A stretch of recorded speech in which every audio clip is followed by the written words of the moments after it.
Department of Transportation, may bago ng kalihim. Kung sino siya, alamin sa sentro ng balita ni Clazel Pardilla, live.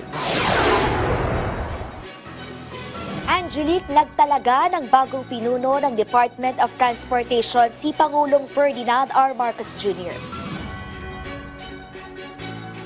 Yan ay sa katauhan ng dating pinuno ng DCTA na si Vivencio Vince Bringas Dizon.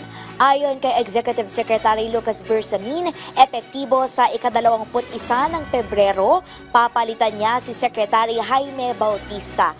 Isa si Dizon sa nagpatupad ng Build Infrastructure Program ng nakaraang administrasyon. Tumayo rin bilang deputy implementer ng National Action Plan Against COVID-19, Testing Czar at Chief Coordinator ng Test, Trace at Treat Program.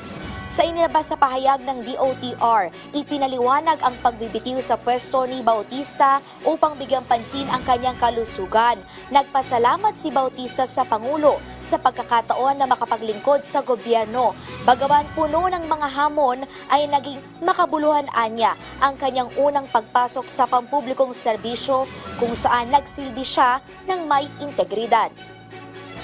Tiniyak naman ni Presidential Communications Office Secretary Cesar Chavez ang buong kapasidad na pagtatrabaho habang pisikal na nakalib. Pansamantalang itinalaga si Senior Undersecretary Emerald Ann Ridao bilang officer in charge ng PCO mula ika-17 ng Pebrero hanggang sa ika-21. Batay sa special order na pirmado ni PCO Secretary Cesar Chavez, layo nitong masiguro ang tuloy-tuloy na paglilingkod ng ahensya. Pangangasiwaan ni Ridao ang pang-araw-araw na operasyon ng ahensya at kung kinakailangan ay kikilos sa ngalan ng acting secretary. Yan na muna ang pinakahuling balita. Balik sa'yo, Angelique. Okay, maraming salamat sa iyo, Clazel Pardilla.